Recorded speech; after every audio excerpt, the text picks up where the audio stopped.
Hey guys, I'm Josh from GenieBidet. And I'm Ben. We're here today to tell you a little bit about GenieBidet itself, what the most common questions that we get from you guys, as well as some of the funnier questions that we've gotten from you. A little bit about us. GenieBidet is located in Salt Lake City, Utah. That's where we live. That's where we're here today in the warehouse. I do most of the fulfillment for GenieBidet. I'm in charge of customer service. So any problems you run into, feel free to call or email me. And we'll definitely get back to you within 24 hours. Usually sooner than that. Ben's on the phones Monday through Saturday, as well as answering your emails. So if you have any questions at all, if you run into any issues with your GenieBidet, please just let us know. We don't use robots. We use a real person right here. We're a small company. It's just us and a couple other people. We've been in business for a couple of years. Our product is ranked really well on Amazon because we use real customer service, we offer real solutions to any problems that come up, and we have a good product that most people really seem to like. So thanks for tuning in. So the most common question or problem that we run into with GenieBidet is the difference between a round toilet and an elongated toilet. We have two models of the seat version of GenieBidet. One is meant to fit a round toilet, one is meant to fit an elongated toilet, and you can't swap them. They just don't fit the other one. So in order to make sure that you have the right toilet, check out on our listing as well as on this video, you can see the differences in both measurements and just in the look. You can usually look and tell if you have a round or elongated. Maybe try Googling, difference between round and elongated toilet. You should see it in the images. But basically, the measurements, a round toilet from where the seat mounts to the front needs to be about 16 to 17 inches, give or take half an inch. And the elongated needs to be 18 to 19 inches, give or take half an inch. As well as the length of the toilet from the tank to the front needs to be 20 to 20.5 inches if you're trying to mount a round bidet, otherwise the lid won't stay up. And for elongated, it needs to be 21 to 21.5 inches for the lid to stay up. It's not a super common thing, but it's just worthwhile to measure just to make sure that when you get your product, you can install it and enjoy it right away. Hey guys, next we want to address the T-valves that we have. They're the hybrid T-valves. This one's for the EB and RB seat models, and then that one's for the attachment model. Basically, they both have plastic necks now. They used to have metal, but we were finding that too many people were tightening the metal down on their plastic fill valves, because most toilet fill valves these days are now plastic instead of metal, and the metal neck was crushing the threads. We switched over to the plastic. It's drastically reduced complaints of that happening. The other thing too is that you don't need to tool tighten this. You can just hand tighten it. Don't worry about using a tool on it. You could break the T or your fill valve. I just want to address, before you put it on, make sure the rubber gasket's in there. That, and then don't use Teflon tape. You don't need to wrap the fill valve in Teflon tape. You don't need to wrap anything on the T in Teflon tape. Just don't use Teflon tape. I know it's common to use it in plumbing, but it actually will cause leaks as opposed to doing anything to fix them. This is all set up and ready to go. The reason we don't ship it with Teflon tape is because you don't need it. Perfect. So the second question we get a lot of is the fasteners. And I want to hurry and talk about the difference between the butterfly nut and the expansion nut. Essentially, you're only going to use one set of nuts. You don't need to use both. Don't do this. Don't use both of them. You won't have enough room. It's going to move around. It's not going to hold well. Perfect. So 99% of the time we're going to suggest that you use the butterfly nut. It's going to hold the bidet a lot tighter to the toilet. You're not going to get wiggles. It's just going to be the better product. We do include the expansion nut, as I said, for that 1%.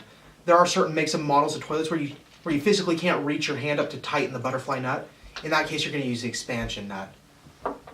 And once you're done, it should look like this on the toilet. So don't put that expansion nut in there unless you can't reach underneath to get it. So the attachment bidet model, this one fits underneath your existing toilet seat. Most of the time it fits great, but there are a few seat styles, usually the cheaper ones from Walmart, that don't have enough of a bumper gap to fit this. And what happens is someone with that model will install it, they'll sit down, and it'll crack the bidet. To solve that issue, you can either A, go out and grab a new a new, slightly better quality toilet seat, you could grab our seat model, but if you don't want to spring for the money, this one's definitely a little bit cheaper. You can buy really inexpensive bumpers to attach to your existing toilet seat, and that'll give enough room for the attachment bidet to fit.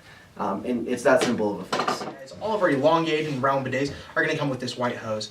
They're going to have little plastic protectors on it just to protect the chrome. You can simply take those off and dispose of them. It'll also have essentially a plastic piece in to protect the threads. Just unscrew it and throw it away. It's not crucial for your bidet. Yeah, you don't have to try to pull it out or use a tool to get it out. We've had a couple of customers call in or email in on it. It's literally just a piece of plastic that screws out. So if you run into that, let us know, but it should be easy to remove.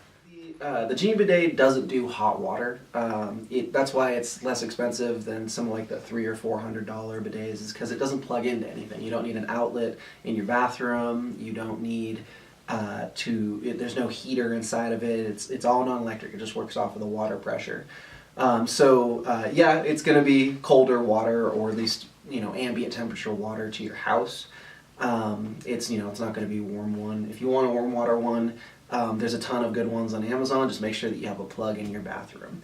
Some people have recommended doing a hot and cold water mixer for the GenieBidet.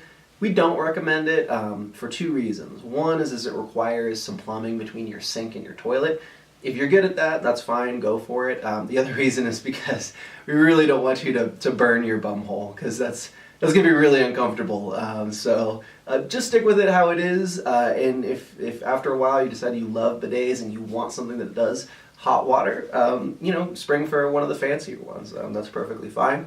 GenieBidet is meant to introduce customers to the bidet market for inexpensive but with a good quality product. Just going to talk about a couple of just random things that we've run into. The main one, color. Yeah, essentially we've gotten a couple calls about color. We only offer our bidet in white. We've gotten requests for bone and ivory, maybe in the future, but at the current moment, simply white. Yeah, we just, the bright white is what matches with most toilets, most of what people have. The other thing is the bidet water, where it's coming from directly from, the water in your house. It doesn't actually pass through your toilet. It goes directly from the valve in the wall to the bidet. So the water that's coming out of the bidet is just like the water that comes out of your sink. You could, get your toothbrush wet with it, but I wouldn't do it. But you could. It's clean water. The other thing is that the bidet, if there are kids who have never seen a bidet before, they will absolutely spray themselves in the face with the bidet. They are gonna turn that knob because they're curious, and they're gonna get wet. It's gonna be hilarious, but that's why we built the on-off valve. The on-off valve still allows water to go to your toilet tank, so your toilet functions normally, but it stops curious kids or pets or gremlins. Gremlins from turning on your bidet in a non-usage manner. Make sure that when you have friends come over who've never seen a bidet, to don't tell them about it, because they will also spray themselves in the face, and it's going to be hilarious. But maybe do tell them about it just so they're prepared. But it happens every time. If someone doesn't know what a bidet is, they're going to look down at it, and they're going to turn that thing, and it's going to come up at them, and it'll be a good laugh for everybody. To the gentleman who didn't understand that in order for the bidet to clean you, you actually have to sit down on the toilet. Yeah, absolutely. You can't stand in front of it and expect it to magically clean you. You have to sit down and let it do its job. If not, you're going to end up with a very wet bathroom. Yes. And when you do sit down on it, you don't have to crank it all the way up right away. It can go slow. You don't have to blast yourself right at the get-go. Just crank it up slow. Don't ease into it. Our models offer the normal bum cleaning setting, as well as a feminine cleaning setting. So to the guy that called in complaining that the female setting was not cleaning him effectively, you can't clean. You could, but if you don't have female anatomy, the female setting's it's going to hit you in an awkward place. So guys, there's only one setting for you. Ladies, we built in two settings for you, which that's what the bidet does. We did it for you.